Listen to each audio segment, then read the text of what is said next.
Bonsoir les enfants. L'histoire de ce soir s'intitule « Le psychologue est un loup ». Cette histoire, écrite et réalisée par le monde des enfants, va bientôt débuter. J'espère que tu es prêt. T'es-tu brossé les dents? As-tu enfilé ton pyjama? Très important. As-tu fait un gros câlin à tes parents? Bien. Donc à présent, je t'invite à rejoindre ton lit, à attraper ton doudou et à te laisser bercer par ma voix. Car notre histoire commence. Dans l'école des petits érables, il y avait une porte que personne n'osait vraiment ouvrir. Une grande porte verte au fond du couloir des classes, juste après la salle de musique.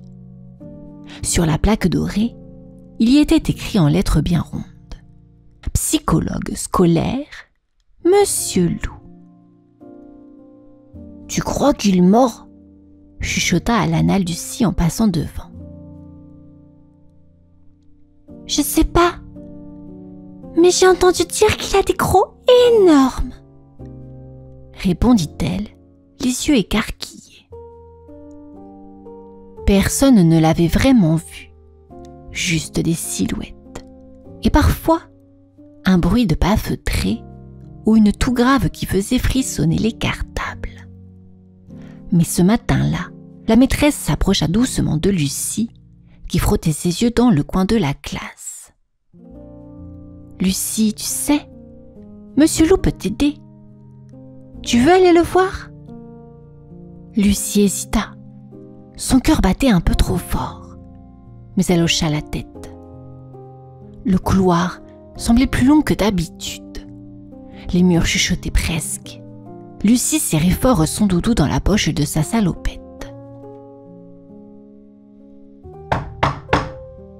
La porte s'ouvrit sans un bruit.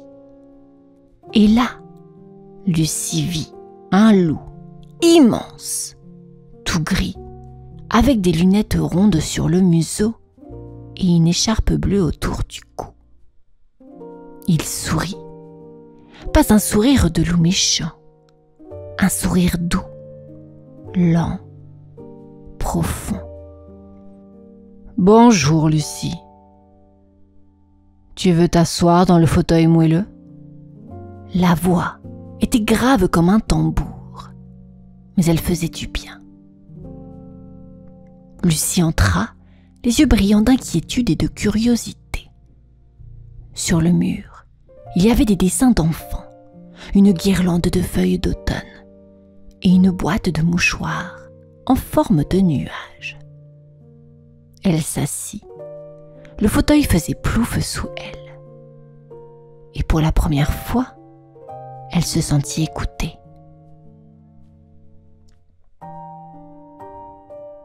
Le fauteuil était si moelleux que Lucie s'y enfonça comme dans une flaque de nuages. Elle tenait son doudou contre elle, les mains un peu tremblantes. Monsieur Loup s'installa de l'autre côté, dans un grand fauteuil couleur noisette.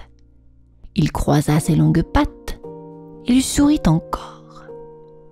« Tu n'es pas obligé de parler tout de suite, » dit-il, avec une voix qui ressemblait au vent dans les branches. « D'accord, » murmura Lucie, si bas qu'on aurait dit un soupir. Autour d'eux, la pièce était douce. Pas de lumière trop forte, juste une lampe en forme de lune posée sur une étagère. Des coussins ronds comme des galets, un tapis avec des feuilles brodées, et des livres ouverts sur une table en bois. Une odeur de vanille et de crayon flottait dans l'air. Lucie regarda les murs. Il y avait des dessins d'arc-en-ciel, de dragons qui pleuraient, de soleil en colère. « C'est les autres enfants qui les ont faits ?» « Oui, » répondit Monsieur Loup. « Parfois dessiner. Ça aide à dire ce qu'on n'arrive pas à dire avec les mots. » Lucie baissa les yeux. « J'ai une boule dans le ventre. » Est-ce qu'elle pique ou est-ce qu'elle est toute froide? Demanda le loup doucement. Elle serre très fort, surtout le matin. Monsieur Loup ne rit pas, il ne soupira pas. Il hocha la tête lentement, comme s'il comprenait tout. Il prit un petit carnet bleu, dessina un cercle et dit: « On va l'apprivoiser, cette boule, ensemble. » Lucie leva les yeux. Le loup n'était pas effrayant. Il n'avait pas grogné. Il avait juste écouté. Vraiment. Et dans sa poitrine, la boule sembla tout à coup un peu moins serrée. Le lendemain, Lucie retourna dans le bureau de Monsieur Loup. Cette fois, elle entra sans que la maîtresse l'accompagne.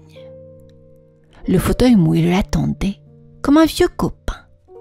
Et sur la table basse, il y avait quelque chose de nouveau. Une grande boîte remplie de cartes colorées. « Tu veux découvrir les couleurs des émotions ?»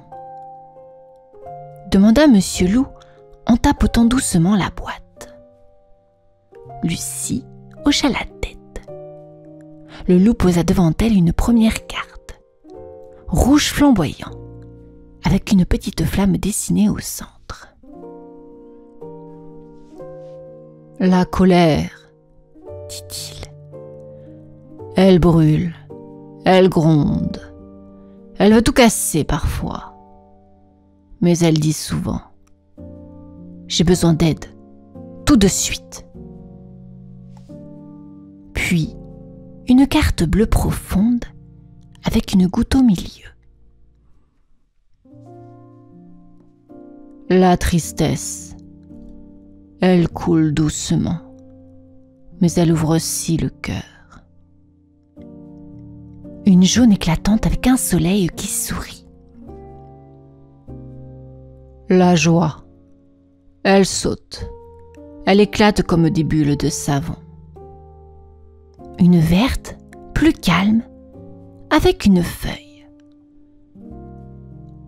La sérénité, murmura-t-il.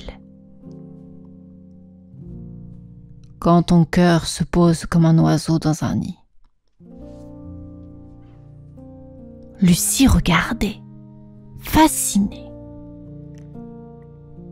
Et la peur, elle est de quelle couleur? Le loup sortit une carte grise et violette, un peu floue.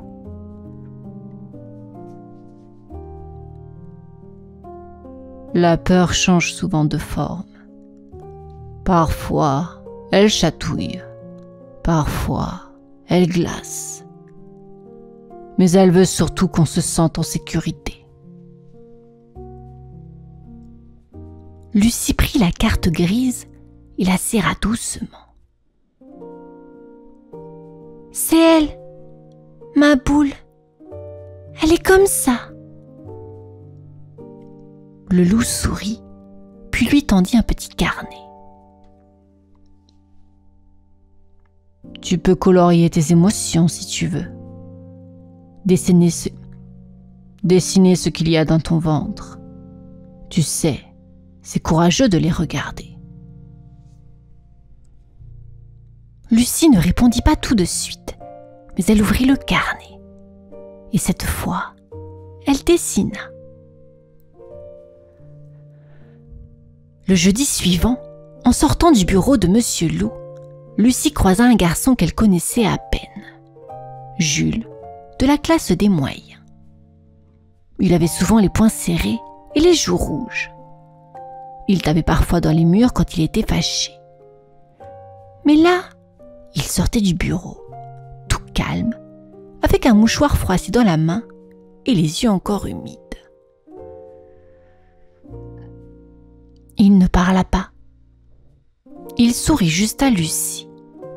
Un petit sourire, discret, Elle comprit sans un mot. Le lendemain, c'était Lana, une fille timide de la classe des grands. Elle tenait fort une peluche éléphant et ses yeux regardaient ses chaussures. Lucie l'attendit dehors, assise sur le banc en bois peint devant la porte du bureau.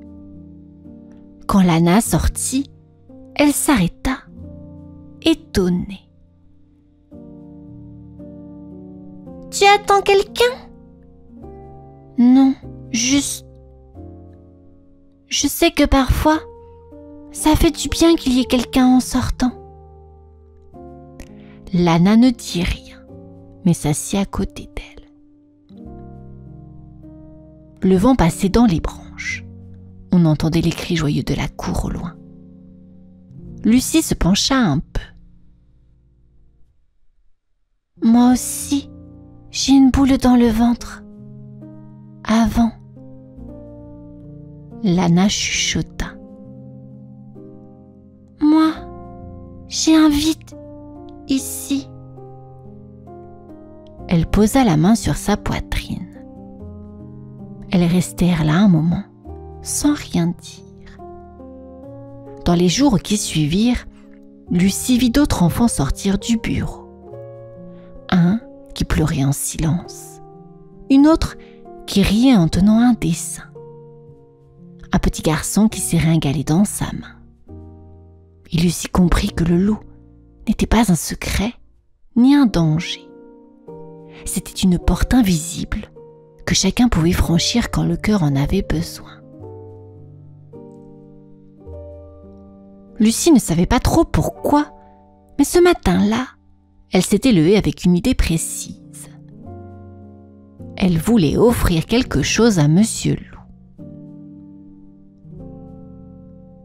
Elle prit une grande feuille, sortit ses feutres préférés et dessina un immense cœur rouge, tout doux, un peu irrégulier comme ceux qu'on fait avec beaucoup d'amour. Autour, elle dessina de petites étoiles de toutes les couleurs. Rouge colère, bleu tristesse, jaune joie, vert sérénité, gris peur. Chaque étoile avait un prénom minuscule écrit dessus. Lucie, Jules, Lana, Tim et Léa. En haut de la feuille, elle écrivit « Merci d'écouter nos cœurs. » Quand elle entra dans le bureau de Monsieur Loup, elle cacha le dessin dans son dos. Elle avait un peu honte et un peu peur aussi. Mais dès qu'elle vit les lunettes du loup et son regard qui brillait doucement, elle n'hésita plus. « C'est pour vous, » dit-elle. « C'est pour que vous ne soyez jamais tout seul à écouter. » Elle tendit la feuille. Monsieur Loup la prit dans ses grandes pattes.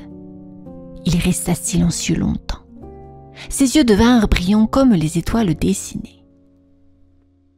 « C'est le plus beau des cadeaux, » dit-il d'une voix plus grave encore que d'habitude. « Tu sais, même les loups ont parfois besoin de se sentir utiles. Et là, tu viens de m'en faire souvenir. »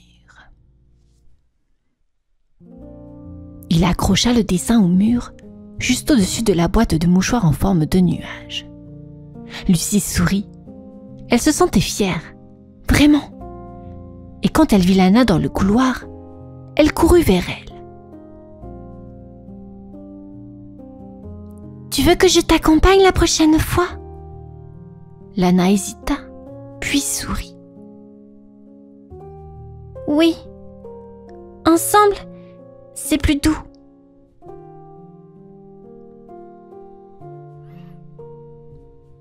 Un matin de pluie fine, la maîtresse entra dans la classe de Lucie avec un air mystérieux. « Les enfants, aujourd'hui, nous aurons une visite spéciale. » Tous les regards se levèrent. Certains pensaient à une fée, d'autres à un magicien. Mais quand la porte s'ouvrit, un grand silence tomba. C'était Monsieur Loup. Il portait une écharpe rayée, tenait une valise en cuir et souriait avec ses yeux. Un sourire doux, un peu timide. Bonjour à tous. Je suis Monsieur Loup. Je suis psychologue. Ce mot peut paraître compliqué, mais en vrai, mon métier, c'est d'écouter les cœurs quand ils sont trop pleins ou un peu cassés. Un petit rire nerveux éclata dans la classe. « Est-ce que vous mangez les enfants ?» lança Jules, les yeux rouges. Monsieur Loup éclata de rire, un rire qui roulait comme un tonnerre joyeux.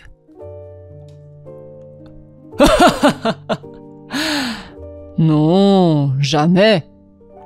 Je préfère les cookies et les mots chuchotés. Il ouvrit sa valise.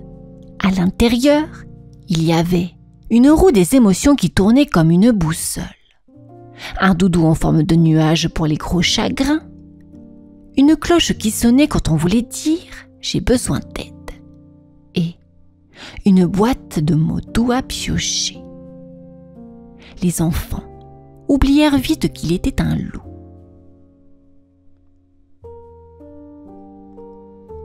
Ils rirent en mimant la tristesse, s'émerveillèrent devant la colère dessinée en dragon, et chacun piocha un mot dans la boîte.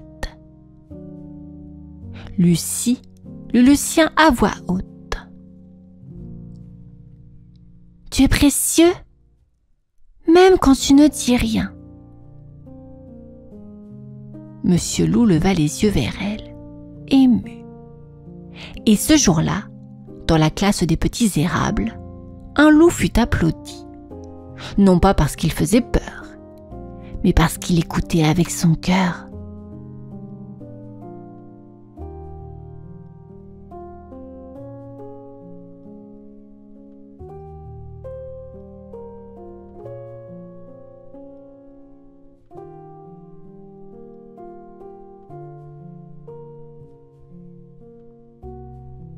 Notre histoire est à présent terminée, les enfants. J'espère qu'elle vous a plu. Je vous souhaite à présent de faire un gros dodo et vous dis à demain.